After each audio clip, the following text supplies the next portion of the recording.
First tonight, European leaders are meeting today and Friday in Brussels for a summit. European defence and military support of Ukraine are on the agenda.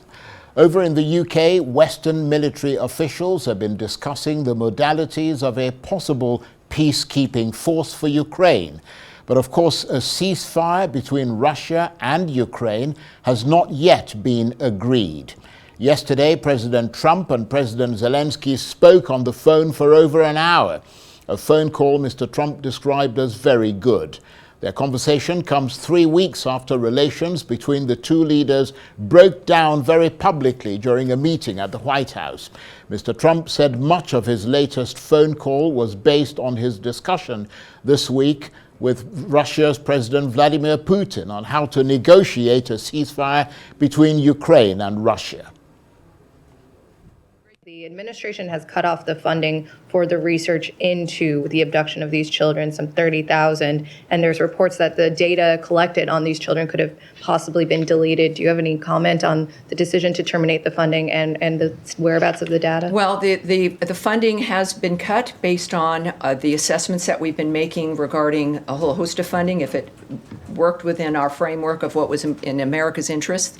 What I can tell you, though, is also that the conspiracy theory or the fear or whatever it was about data being deleted is untrue. Are you saying that this administration and this department are going to help find other initiatives or support other initiatives to help find and bring back those Ukrainian children? Well, as our review began when it came to foreign aid, I cautioned everyone to not associate buildings or an infrastructure or the existing status quo as being the only way possible to achieve our goals.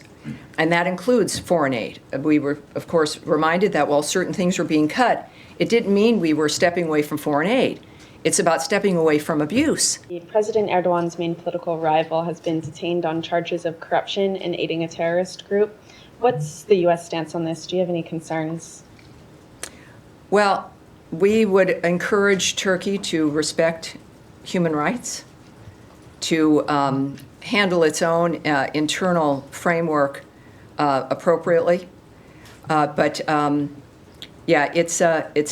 not going to comment on the decision-making, the internal decision-making of another country, but except to remind them that we expect them to behave in a manner that respects the rights of all of its citizens. Well, for his assessment, I'm joined now on the line from London by the international affairs analyst, Dr. Marek Laskiewicz. Thank you very much indeed for joining us, Dr. Laskiewicz. So this telephone call, let's start with that, between Mr. Trump and Mr. Zelensky, which Mr. Trump described as very good. What are you hearing about the Ukrainian perspective on it? Did they consider it to be very good? No, I don't think they consider it to be very good, but they did consider it to be good from 3 points of view. A, it took place at all. It should be noted that there were bad relations not just a few weeks ago, and now they're more normal.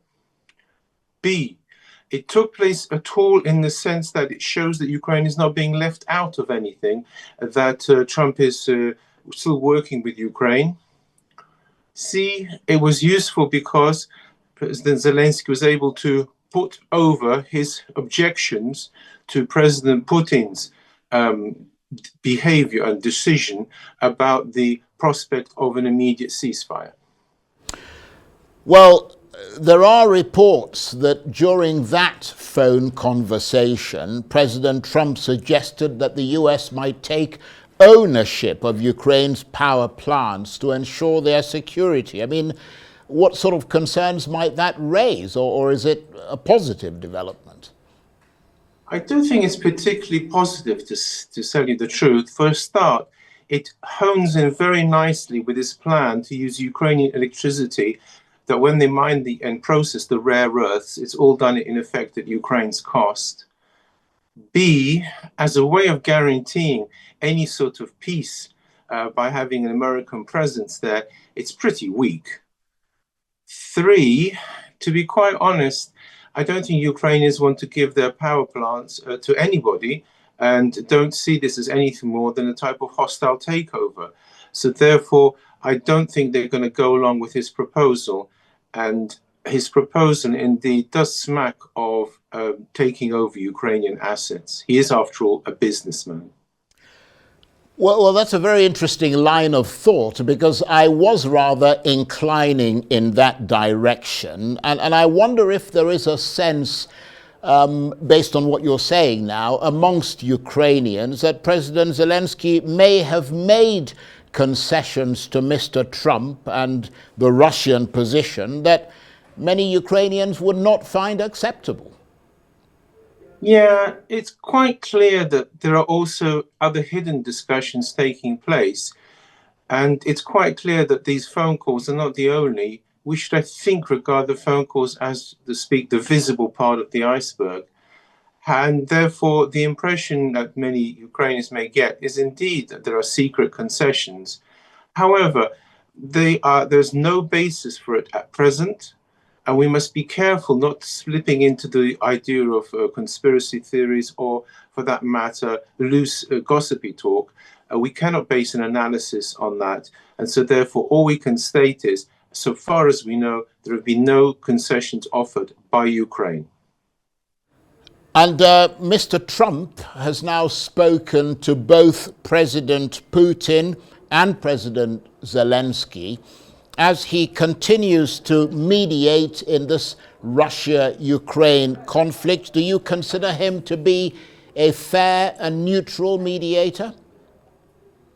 I must admit, I do not see him as a fair and neutral mediator. There doesn't appear to be a fair and neutral mediator left amongst the circle of people interested in this war. Europe is overtly on Zelensky's side. Other nations are supportive of Russia. And I'm afraid President Trump falls into the latter category, and therefore is not so much an attempt at mediating as simply finding what terms the war can be finished, if needs be, forcing the issue. And that's not really a mediator's role. Meanwhile, Dr. Laskiewicz, senior military officers from around, I think, about 20 countries have been meeting in the UK, in fact, near London, where you are, to plan a proposed peacekeeping force for Ukraine. I mean, what are you hearing about that meeting? I understand they've been talking about moving things to an operational phase. Is that a bit sort of ambitious? I don't think it's ambitious in the sense that if you're going to draw up plans, you might as well get the plans as accurate as you can.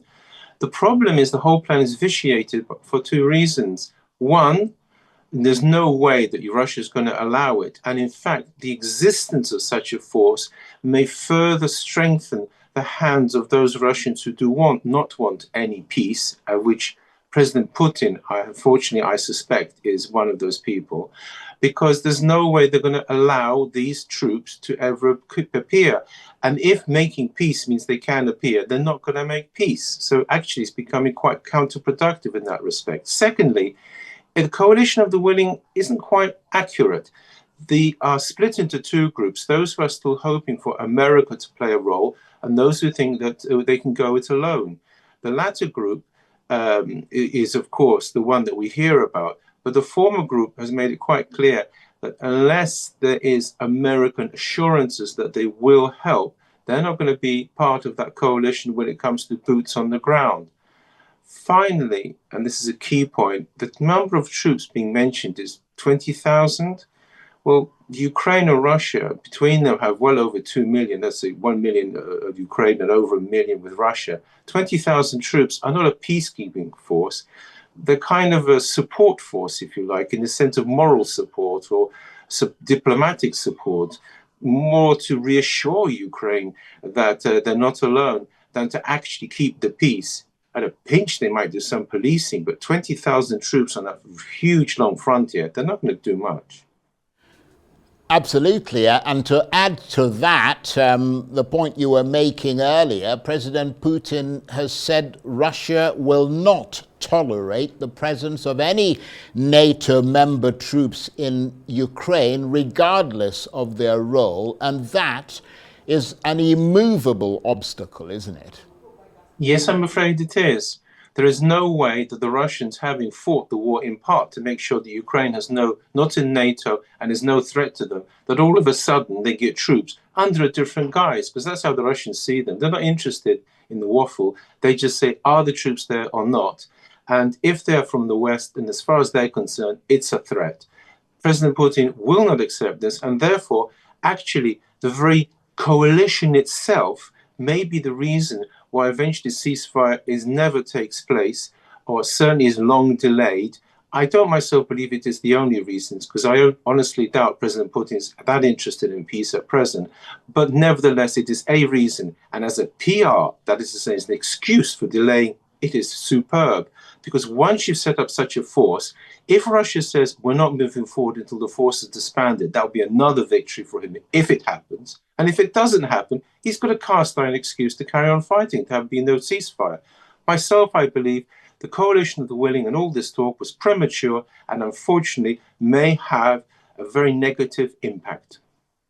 Interesting indeed. And I do recall that you brought the United States into that mix. I understand the US is also proving reluctant, I mean, you hinted at that earlier, to provide the necessary air cover that prospective peacekeepers might need.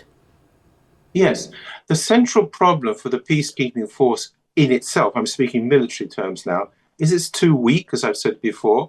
It lacks the quality of weapons that the USA has. And to be quite honest, without USA hardware there, including, as you say, the air cover, but not only that, we go into satellites and so on, the fact of the matter is that 20,000 troops will just be a hostage unto fortune, were it ever to actually go into Ukraine. From that point of view, alas, without the USA, it's very much a mirage. I don't believe there's no chance for it going in without, for example, a peace, and there's no likely without an immediate future. Certainly not all the willing will go in without USA. And if they go in without USA, they're a step from being themselves a target and a victim, because without USA hardware, they just will not make it. Well, that's the military meeting near London where you are. There's also, of course, the other meeting, the summit between European leaders in Brussels, which is taking place today and tomorrow. They, I understand, have agreed to send more military aid to Ukraine. How far is that gathering likely to go towards meeting Ukraine's military needs and its hopes and expectations?